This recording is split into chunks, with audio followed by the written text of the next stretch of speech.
Huckabee, actor and film producer Nick Searcy, the creative comedy of David Pendleton.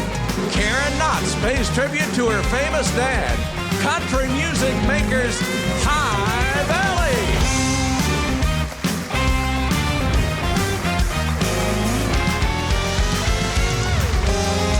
That's Trey Corley in the Music City Connection. And I'm your announcer, Keith Bilbrey. And now, here's Mike Huckabee.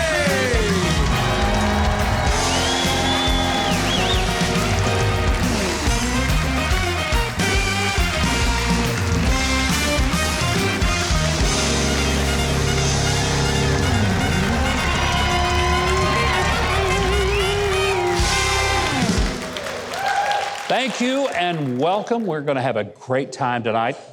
Now, it's just been over a year since a protest over the lack of transparency of voting in the 2020 election turned violent on January 6th in our nation's capital. Now, of the tens of thousands of those who were there to protest, the number of those who actually crossed the line of peaceful protest into criminal trespass, vandalism, or assault of a police officer was a very tiny little fraction, maybe at best in the hundreds. But to hear Joe Biden, Nancy Pelosi, Kamala Harris, or the mainstream media describe it, it was the darkest day in American history, equaling or surpassing 9/11, Pearl Harbor, or the Civil War. Supercharged and hyperbolic rhetoric is a normal thing in politics, but things said about January 6th of 2021 have ventured into the twilight zone and deep into crazy town. I mean, look, first, what happened that day was most certainly not an insurrection, if one means that there was an attempted takeover of the government. Webster's dictionary does define insurrection as an act or instance of revolting against civil authority or an established government. It was an instance of revolt, but most certainly not an attempt to overthrow the government. Because if it were, it was even dumber than when I first stated that I called the actions of some of those that day overheated chuckleheads who behaved in boneheaded, hurtful, and destructive behavior. And it did, in fact, sometimes cross the line into criminal actions. No one denies that. But are you aware that despite the pearl-clutching hysteria of Nancy Pelosi, there were no firearms confiscated from protesters that day? Did the people who breached the security lines really believe that they could take down a nation? And I'm talking about a nation that possesses a standing army of about 1.5 million personnel who are armed with highly sophisticated weaponry, tanks, bombers, ships, and nuclear weapons. And somehow they were supposed to be able to do it with flagpoles and fire extinguishers that they grabbed off the wall when they went in. Folks, that's just plain crazy. That was not an attempt to take over the government. Now, you've probably heard the repeated lie that several Capitol Police officers were murdered by the rioters. That is a lie. Officer Brian Sicknick was pepper sprayed, but he returned to his office that day and reported that he was fine. He died the next day, but the coroner ruled that his death was unrelated to the riot. There were 2 people who were killed by violence that day. Both of them were protesters. One was Ashley Babbitt, an unarmed Air Force veteran who was shot at close range by a Capitol Police officer. The officer refused to participate in any internal affairs investigation, and amazingly, his name was kept private for months. But when it was all said and done, he was cleared of wrongdoing, despite many questions that linger as to why he gunned down an unarmed woman. The other person was Roseanne Boylan, a protester from Georgia. She was crushed and trampled when the crowd was pushed back by police officers who continued to advance against the protesters despite repeated cries for help to be given to her. Look, I'm going to be very clear. I haven't and I will not defend those who breached security at the Capitol or who broke doors or windows or who occupied congressional offices. But neither will I be silent when the real insurrectionists who used their government-funded offices to shred the constitutional rights of free speech, freedom of religion, or protection against illegal search and seizure against citizens some of whom have been held for months in untenable jail conditions, not even with proper medical attention or access to their attorneys, and being held for misdemeanor charges. I forcefully spoke out against those who broke the law on January 6th of last year, especially those who assaulted police officers, or destroyed public property, or broke into congressional offices, or threatened elected officials. But don't insult the intelligence of the American people by pretending that the actions of a very few people that day were actually worse than Pearl Harbor, while ignoring the fact that if it was an insurrection, not one person has been charged with that crime or even the crime of terrorism. And some who espouse such nonsense defended the riots that happened throughout the summer of 2020, including Kamala Harris, who actually raised money to pay bail for rioters who burned police cars, assaulted cops, and looted private businesses. Law and order ought to be the same for everyone. I don't care what their political views are. And it also ought to be the same for elected officials. In fact, maybe especially for elected officials.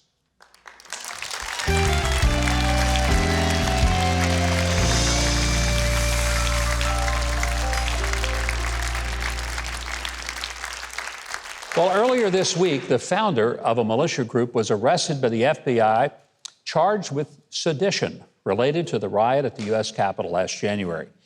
Now, he's the first person to be charged with such a serious offense in connection with January 6th.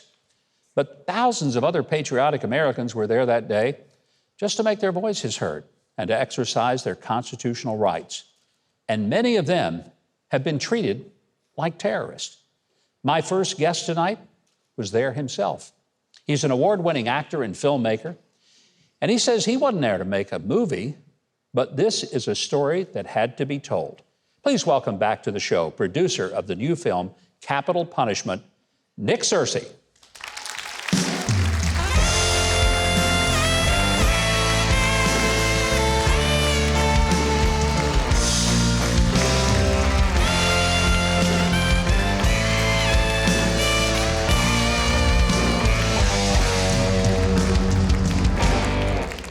You know, if I read through all the movies that you have either acted in, produced, directed, we wouldn't have time to even have a conversation. Yeah, every once in a while I get a job. Not you're that often. No, you're actually one of the busiest actors in Hollywood.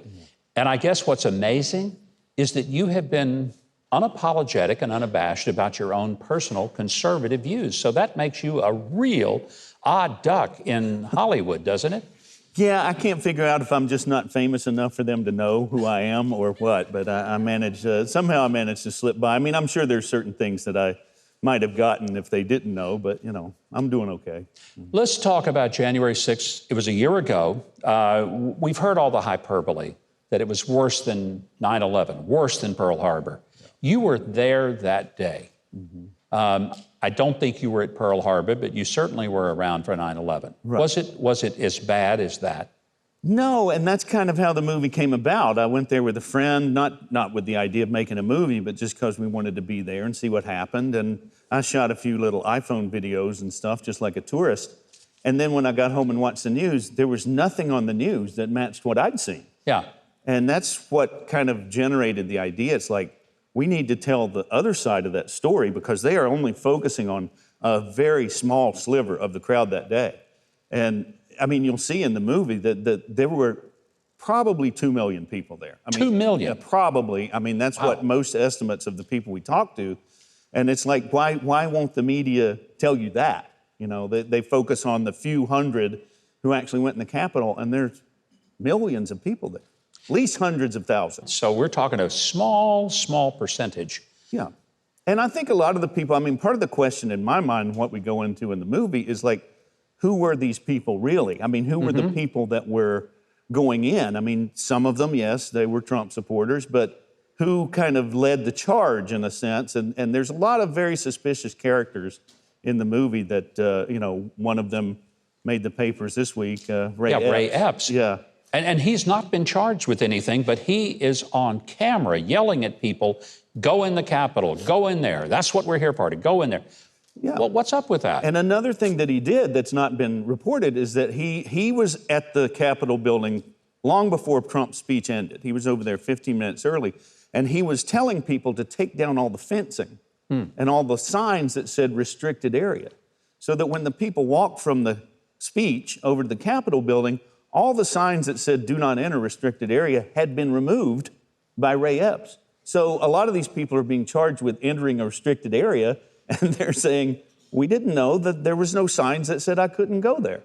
Nick, one of the things that's been very troubling is that there have been people held in the Metro Jail of Washington, D.C. for months in conditions that are no less than squalor, not given medical attention, not able to have adequate conversations with their attorneys. Is that part of your film? Do you try to get into some of the things that have happened to these folks who were arrested? Well, we talked to one man who spent 3 weeks in solitary confinement in there, and he describes the conditions.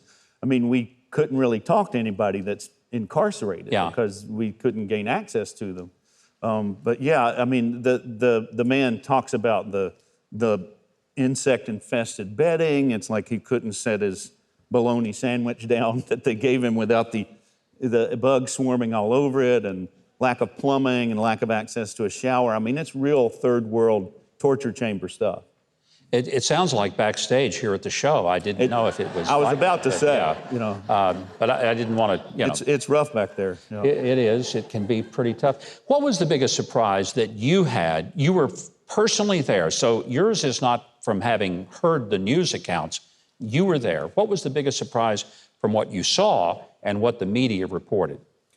Well, when I was there, I saw a lot of people praying for the country, singing the Star Spangled Banner, Pledge of Allegiance, people singing hymns, and it was a very joyful, happy crowd. Yeah. And also the diversity in the crowd. There were Chinese Americans for Trump and blacks for Trump, and just to see this, it was like a tailgate party to me. It was fun, and to see the way it was depicted on television, it's like they didn't show you any of that, and it's like, okay, I understand if you want to show the bad things that happen, but why don't you show the good stuff too? I mean, that's part of the story. Yeah. You know, you have a crowd there that 99.97% of them were patriotic and peaceful, and 0.003% were dangerous. It's kind of like the virus.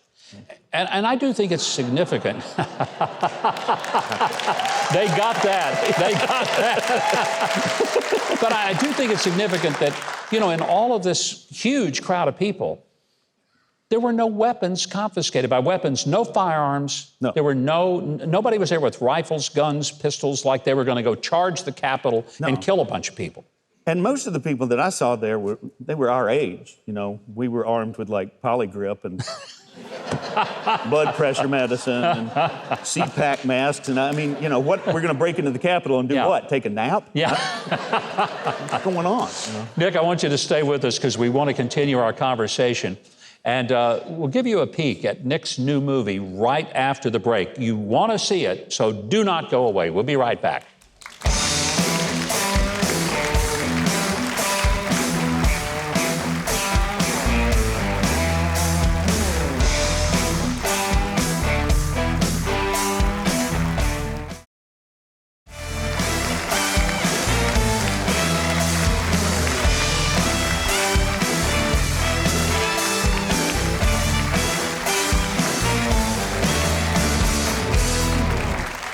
And welcome back.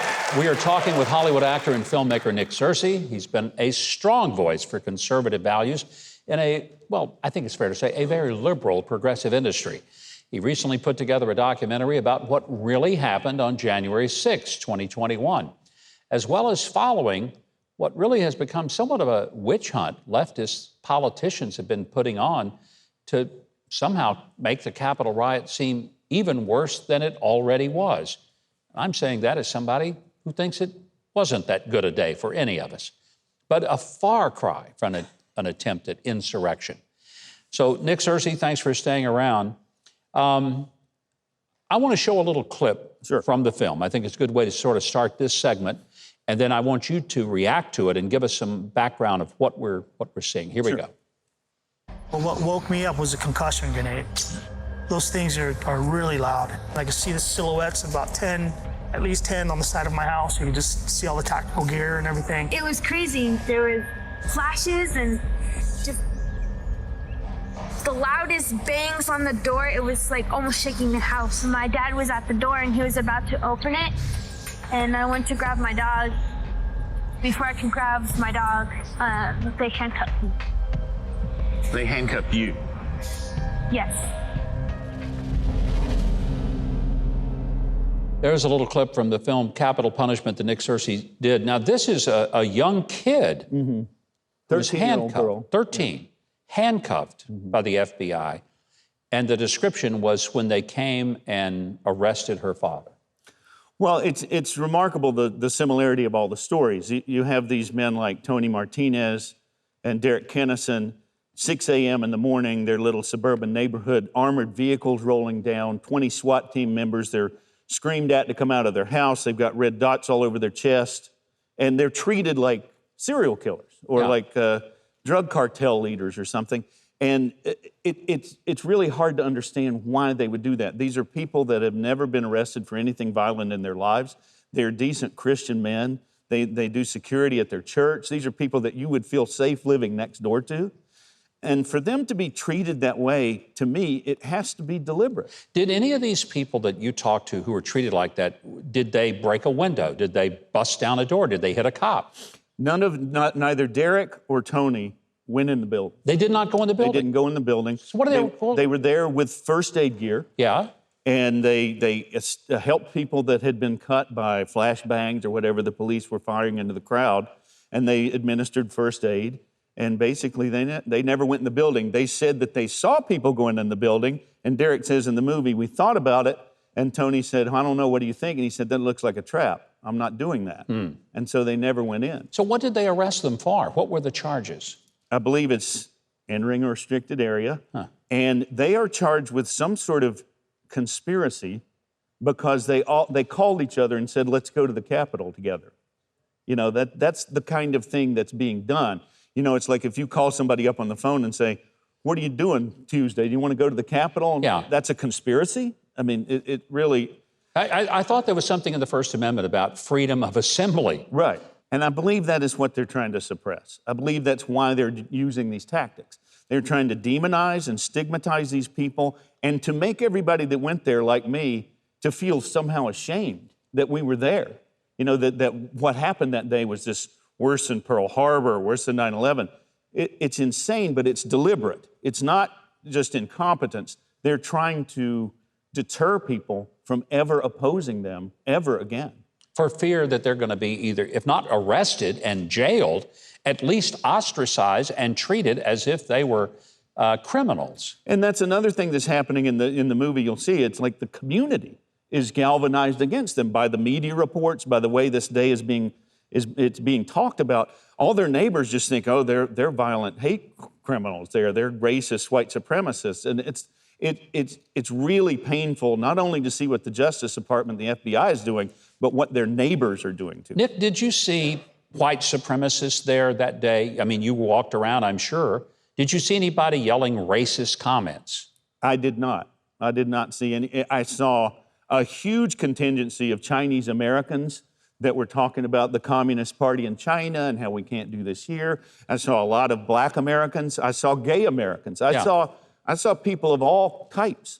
And for them to say that it was a bunch of white supremacists. I mean, Tony Martinez says in the movie, he says, my name is Antonio Martinez, and they're calling me a white supremacist. You know? Yeah, that's a little hard to bite, for sure. Yeah, but it's all part of the strategy. They want to demonize these people and make them into supervillains. I'm pretty sure that your film will never be shown on NBC or CNN. How can people see Capital Punishment? We built a website for it called capitalpunishmentthemovie.com, and we did that so that people could access it, and you know, Amazon or Netflix can't shut us down or whatever. So it's available right there. And I encourage everybody to go and support the film, not just because of my personal benefit, but that's the way you get more films like this, is if you make them successful, people will make more of them. People will be investing in them. People will we will get more of these kinds of movies that tell the truth. Are you even able, though, to get into maybe conservative talk? Are they afraid of it as well, to even give you a voice for this? You'd be surprised. I mean, there's a lot of, we've had a lot of trouble getting, you know, some of our people that you would think were on our side on some of the major networks that,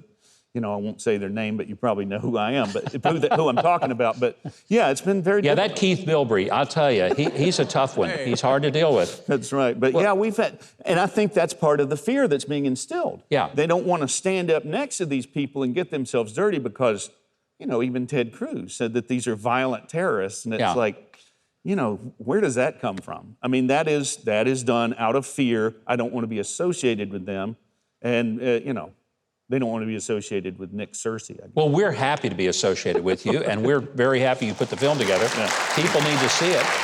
Now, you have been with us before, and one of the things we have not asked you to do yet, but we're asking you to now, is to hang out with the band and go and maybe do a little singing and have some fun with them while we go to the break. Would you be willing to do that? Well, this song that we're going to do, that was a song that was played on a loop on January 6th when I was there. Yeah. And so we kind of incorporated the song into the film. There was a lady walking around playing that song over and over again. Everybody was singing it and waving flags. And so, yeah. When they hear it, they'll know it comes from the film. Even more good reason to watch the film. Yep. Folks, give Nick Searcy a great big hand as he goes over to the band. All right. And you can learn a whole lot more about Nick's documentary, Capital Punishment, and follow Nick on social media.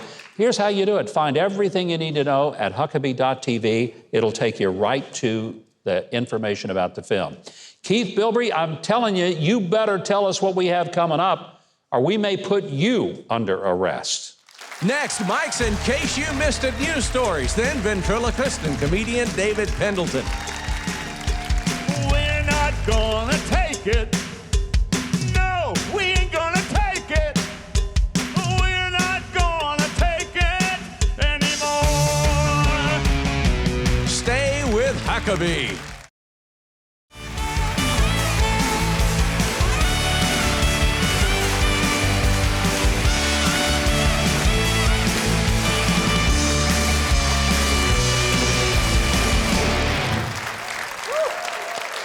Well, and welcome back. From human hair to taxpayer money, we got all the news about things that go down the drain on In Case You Missed It.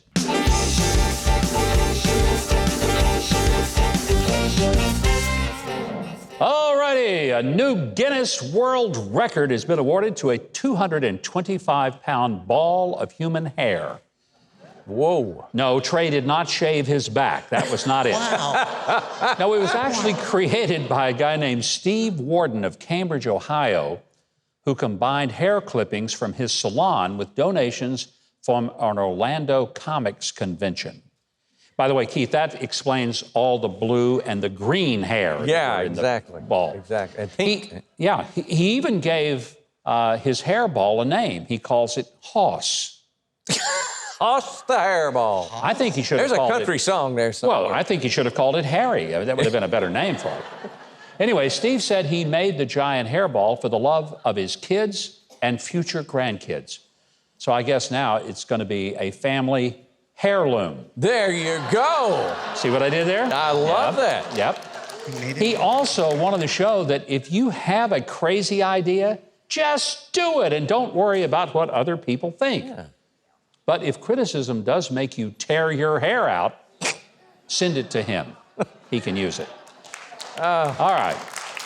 Well, the Travelodge hotel chain in Great Britain has had a surge of bookings after COVID restrictions were lifted. So they compiled some rather, I guess you'd say, infrequent travelers' strangest requests. Ooh, I'd like to hear this. Yeah. Well, one guest wanted to make sure that he had a quiet room. So he asked a staff member of the hotel to go into the room next door and sing loudly to see if it really was going to be a quiet room. Insulation. Yeah. Another guest asked for a child's wading pool in his room so his pet fish would have a comfy place to sleep. I guess that hotel didn't have water beds or he wouldn't have needed that. Yeah. Hotels also got some requests to arrange afternoon tea with some pandas. to make the seagulls outside the hotel sing instead of squawk. That's hard to do in Michigan. It is hard to do that there. And also, could the hotel arrange to have a shooting star appear at 10 p.m.? Well, of course. Only if it's Alec Baldwin. But you would not want that. Too soon? That was way too soon. Maybe, could be, yep.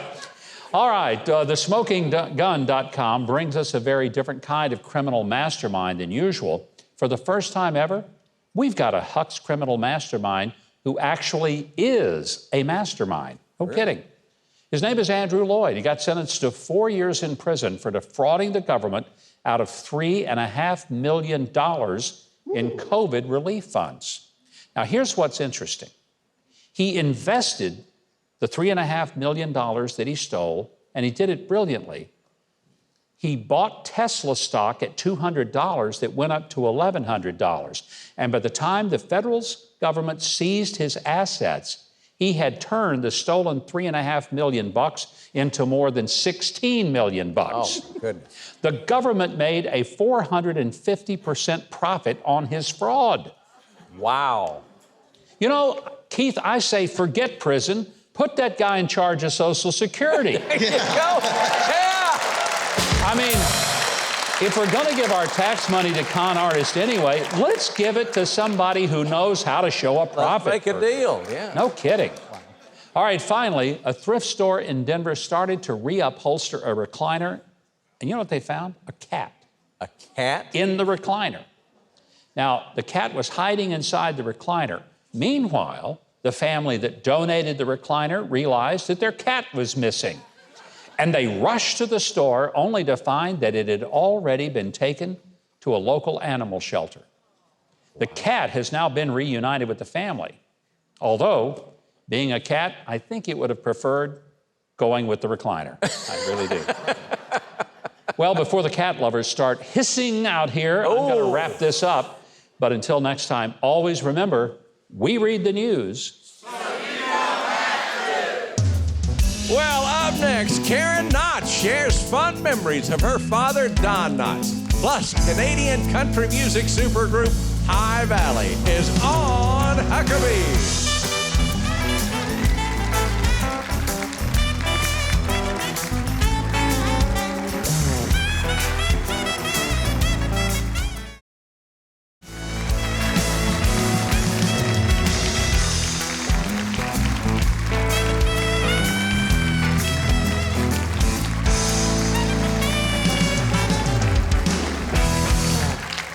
And welcome back. Now, you may have recognized that song that Trey and the Music City Connection happened to be playing as we came back.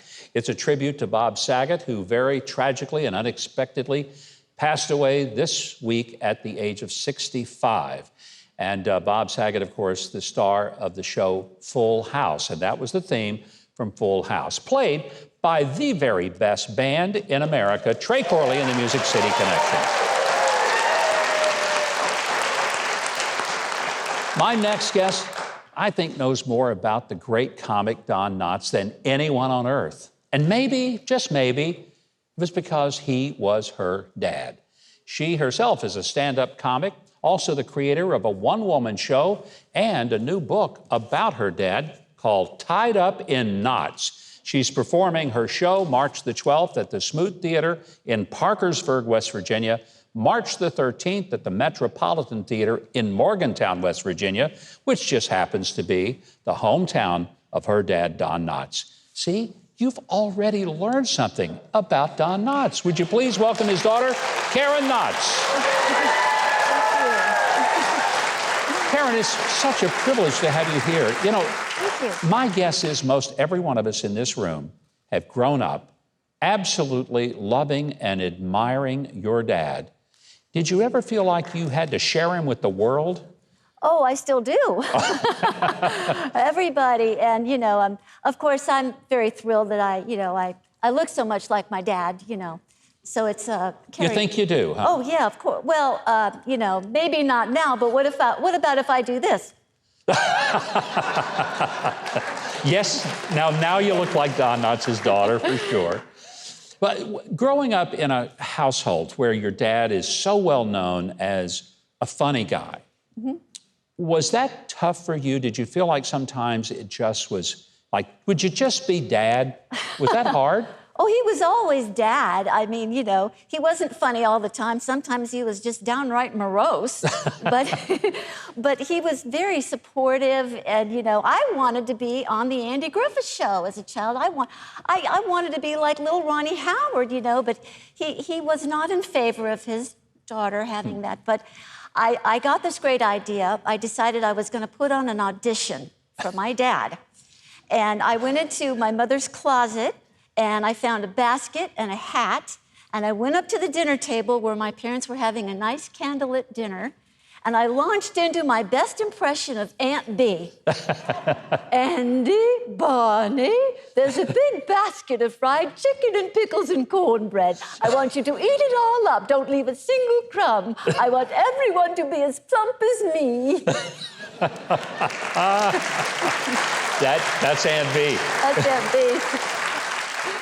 And did he say, oh, that's a dead ringer for Aunt Bee, we're going to take you down to the studio? He said, I'm sorry, but the part of Aunt Bee has already been cast. But he did let me help cue his lines, which was a big thrill. And I would have a script because he had to memorize a lot of lines because Barney was major in every show. So I would sit there and I would act out the characters, and he would go, no, just do it straight. That throws me off. You know, but I did go with my mother and my brother to the set, and that was very exciting because, of course, we watched the show, and of course, it looks very realistic on TV. But when we got to the set, I said, "Oh my gosh, everything looks real until you go into one of the stores on the set, and there's nothing inside but cables, lights, and cameras." And I said, "Dad, you have such a gift to make everything fake seem real." And he said, "Well, that's because I have real talent. If you want fake talent, you have to go over to Screen Gems."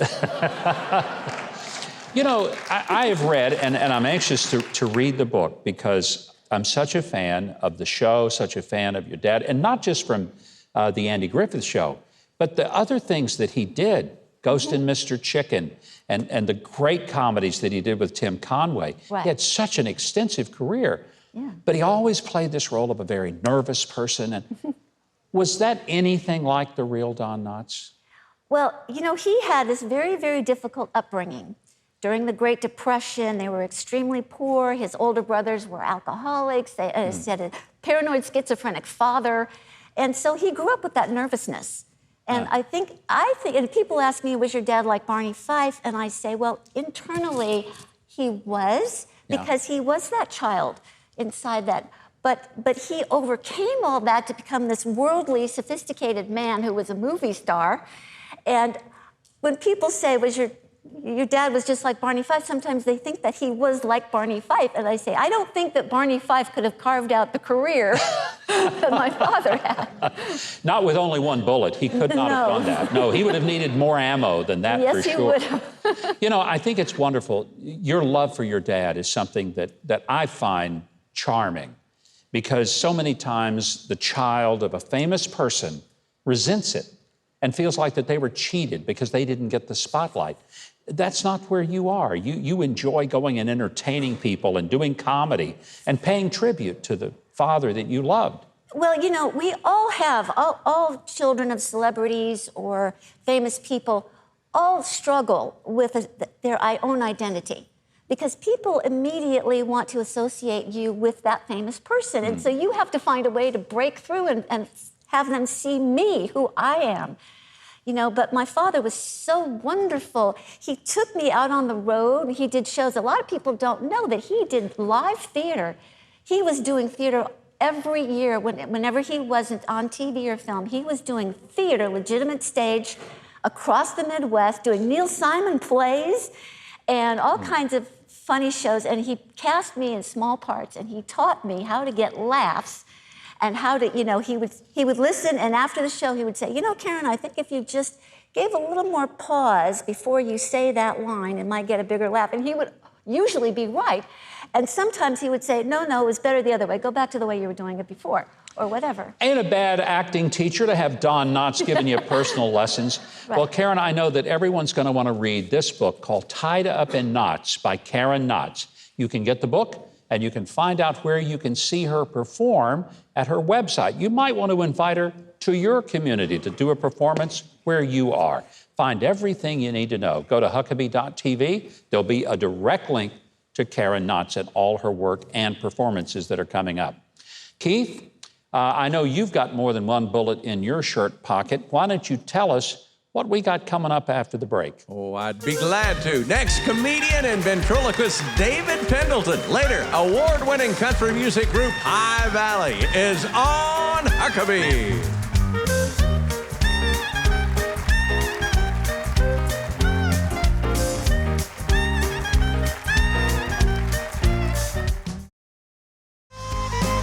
Next week on Huckabee, James O'Keefe of Project Veritas and illusionist Keelan Laser.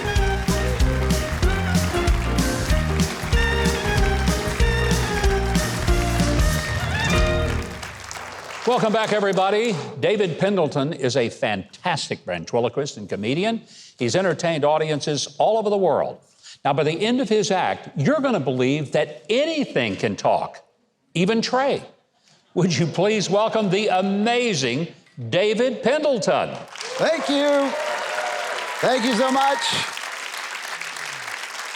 Thank you. Yes, it is true. I am a ventriloquist. A lot of people ask me as a ventriloquist if I ever use this skill of ventriloquism to pull pranks on people. They often want me to teach them ventriloquism, not so they can perform on stage like I do, but so they can use it to pull a prank on somebody, throw your voice, freak people out. I must admit, as a ventriloquist, it's sometimes hard for me to resist the temptation to pull a prank using ventriloquism. There have been a few times it's been a little bit inappropriate.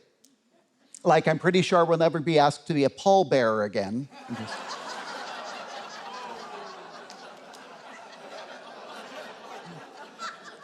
So like other ventriloquists, of course, I do have little people inside of suitcases. Now, you need to know that ventriloquists generally do not refer to them as dummies. That's not considered politically correct to call them dummies. So if we're going to be politically correct, we would refer to them as wooden Americans. So I'm kidding, of course. I have somebody I brought along with me here. This is somebody who's kind of become the favorite in my act. She keeps me on the straight and narrow. Her name is Aunt Tilly. Bring her down. Here you go. Well, Yeah, there you go. Yeah. How you doing, Tilly? what? Say, how you doing? Well, I'm all right. I can sit up and take nourishment. Well, that's good. Glad to hear that. I had a little cough the other day, but I'm doing better now. You had a cough. I see. What did you do for it? I went to the doctor. Okay. What did the doctor do for you? He gave me a laxative. The doctor gave you a laxative for a cough. Did it help? Oh my, yes. Now I'm afraid to cough.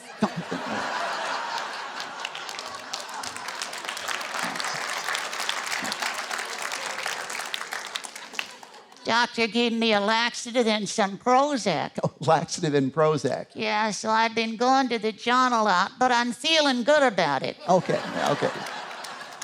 Yeah. All right. Well, how about telling everybody how old you are? Well, I'm 94. 94. That's right. Oh, thank you, honey. Yeah. Miss America, 1948. Is that right? Yeah. Of course, back then there were a lot less Americans. Okay. Yeah. I used to have an hourglass figure. Now the sands of time have gone down a bit. Now I have the old furniture disease. The old furniture disease. And what is that? My chest done dropped into my drawers. Guys. Yeah.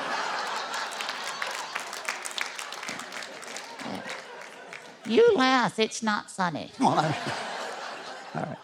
Well, Tilly, have you ever been married? No, I'm still looking.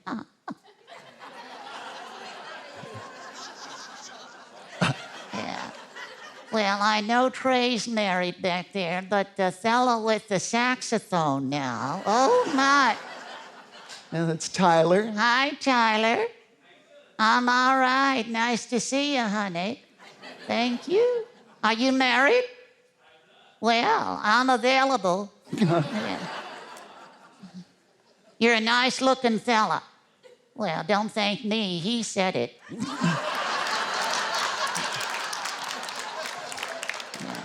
Yeah. That's kind of creepy, ain't it? Yeah. Yeah. I could say so.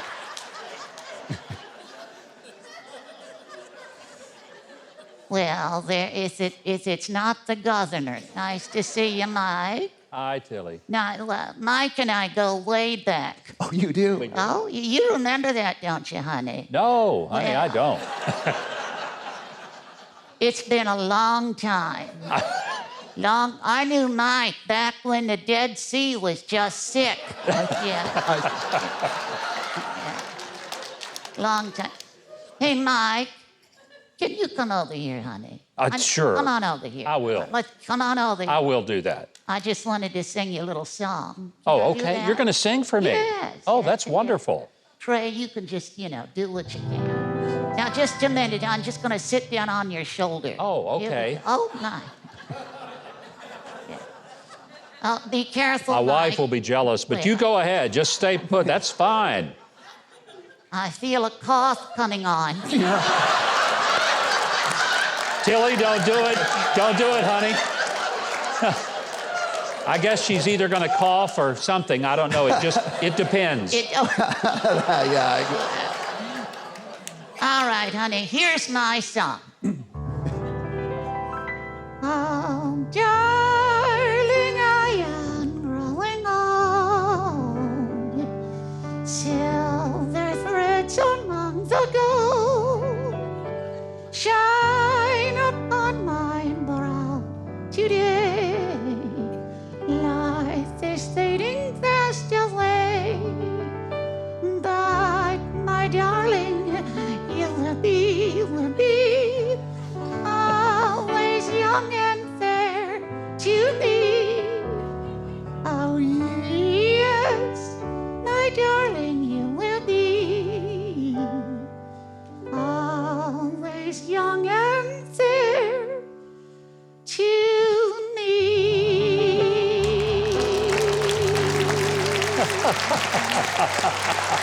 David, thank you. Thank you very much. And most of all, Tilly, thank you for being here. Thank you, honey. What It's a been pleasure. Well, Now, to see more of the amazing David Pendleton and to book him for your event, visit Huckabee.tv for all his info. Now, Keith, in your own words, why don't you tell us what we have next? Well, coming up, platinum-selling country music group High Valley are on Huckabee.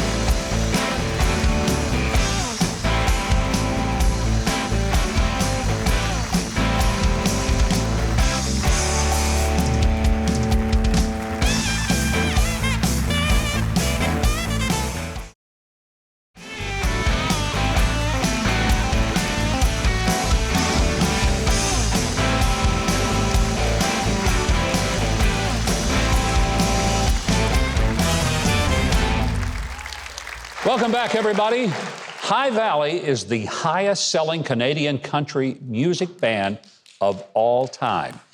Their hit songs, give them a hand. Why not?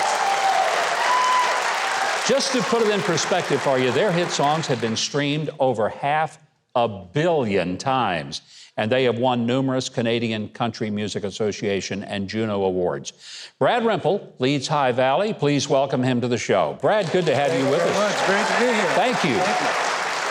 You know, when I think of a lot of the Canadian stars that have come into the country music world, Shania Twain, Anne Murray, Hank Snow among them, but you guys have set kind of the bar higher than it's ever been before, and I don't think most people realize nobody sold more country music from Canada than you guys have. Man, there's been some good bands, and I mean, Shania Twain sold a lot more as a female, for sure. There's been some great artists coming out of there, but we grew up, my mom and dad actually drove down to Nashville for their honeymoon. Wow. Many, many years ago, and brought us back here for the first time in the year 2000 to record our first record down here. So it's cool how, even being way up in the North Pole, Nashville was always kind of the goal. You told me that just recently you played a concert up in your home area of Canada, and it was 40 below zero.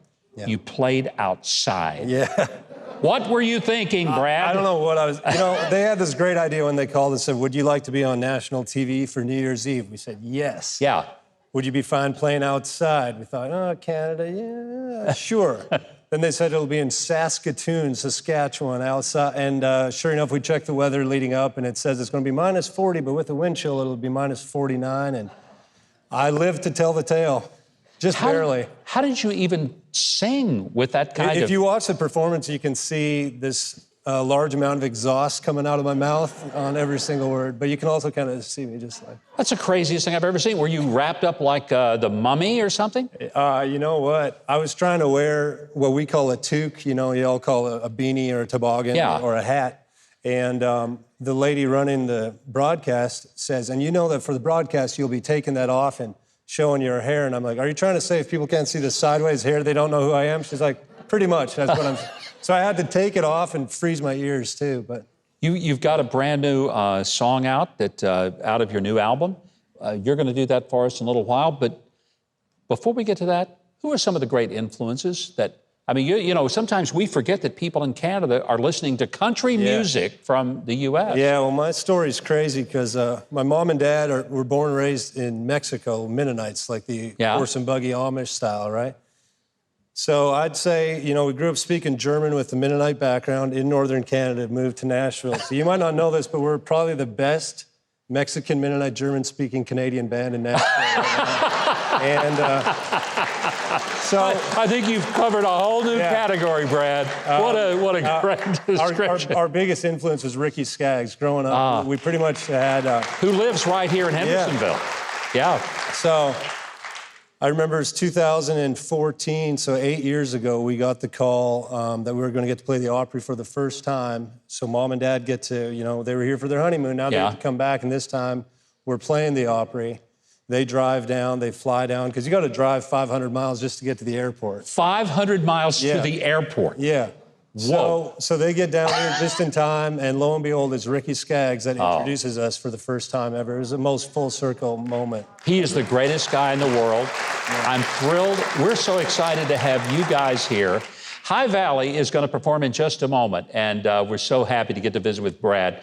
Now, while we're getting set up, Keith Bilbrey is going to tell you how you can get the magnificent music, including their new album of High Valley. Keith, tell us about it. For High Valley's concert schedule and to buy or stream all their great music, go to the new Huckabee.tv for details.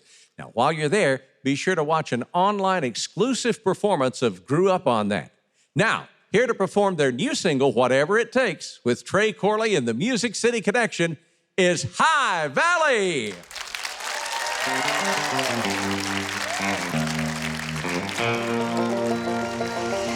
Take my heart tonight, still be yours in the morning light. Hey, babe, what do you say? We give this love whatever it takes. I could watch you name the stars for hours, tracing shapes in heaven with your hand. And if you like this Cloverfield of flowers, I'll put all I got down to buy the land. Swing a hammer, climb a ladder. Come on, darling, it don't matter. Baby, I'll do anything for you. Take my heart tonight, still be yours in the morning light.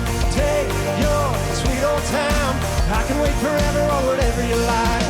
Take this long shot, it's all we got. Hey, babe, what do you say? We give this love whatever it takes. If this fire I'm feeling's any indication, we're about to burn out of control. This ain't no temporary love here in the making. I can't wait to find out where it goes. Take my heart tonight, still be yours in the morning light. Take your sweet old time, I can wait forever or whatever you like. Take this long shot, it's all we got. Hey, babe, what do you say? We give this love whatever it takes.